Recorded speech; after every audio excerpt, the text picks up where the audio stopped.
eléyìí ni ìwé àbámọ̀dá ṣe ti rí fún àwa tá a wà ń lé fẹ́ni tí ò bá tí ì dá mọ̀ dáadáa ní ewé tó kọ́mọ̀ ni òun láàlọ́ wá a wà ṣe a fi sínú omi a ṣe a lọ wá ìdán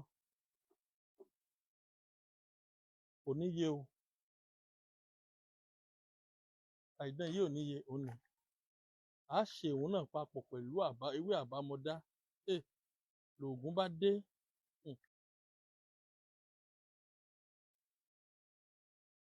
tá a bá ti ṣe báyẹn tán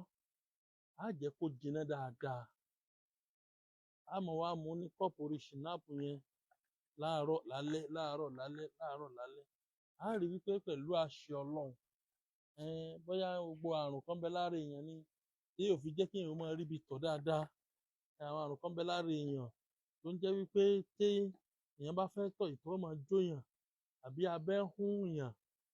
téèyàn bá ti lò ó pẹ̀lú àṣẹ Ọlọ́run yóò dúpẹ́ fọ́lọ́run bóyá ẹ̀yin náà ń wá àwọn oṣólẹ̀ lóríṣiríṣi eléyìí lọ ṣe ajé tàǹtà lọ́wọ́ 500,000 ní wọ́n yìí náà èèyàn ní bá wa ṣòwò pọ̀ kó kábàámọ̀ mo fọlọ́run búra ọṣẹ yóò ní nǹkan èèyàn nú ọṣẹ tó dáa gbáà ni èèyàn lò àṣírí a máa bò èèyàn lò yóò dúpẹ́ fọ́lọ́run 500,000 ni àwọn iṣẹ́ ìwé ìgbélú ń bẹ tá à ń ṣe fún yàn òun náà wá ṣeré bò òun wá wọ́rò òun wá ṣínà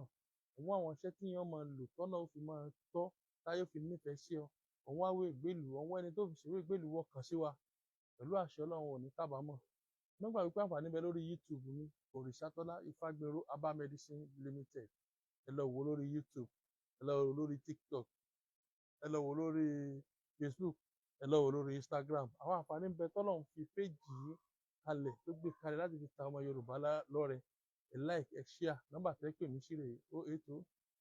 30 45 6383 080 30 45 6383 ìlú Ìlọrin náà ni mo wà lágbo ọba débi ilé epo lágbo ọba níbi àtẹ́bá ṣọ̀kalẹ̀ ńlú Ìlọrin ẹgbọ́kadà ẹlẹ́ni lọ sí ilé epo Igbolac lágbo ọba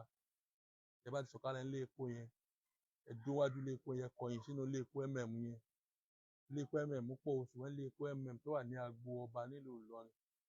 ẹ̀dúnwájú ilé epo yẹn ẹ̀kọ̀yìn sínú ilé epo ẹ wo ọ̀pá àlàáfíà yín bí òpónà méjì ẹ rí fọganáísà kan tó wà ní ara transformer níbi tí fọgá yẹn wà tí transformer yẹn wà náà pé ní olú guest house junction ẹ bèrè lé Òrìṣàtọ́lá lọ́dọ̀ fọgá yẹn Alhaji Hasan ọmọ Ẹdẹ gbogbo ànífà ìṣàn ló gbà ó ẹ like ẹ share ire o ire gbàngbà.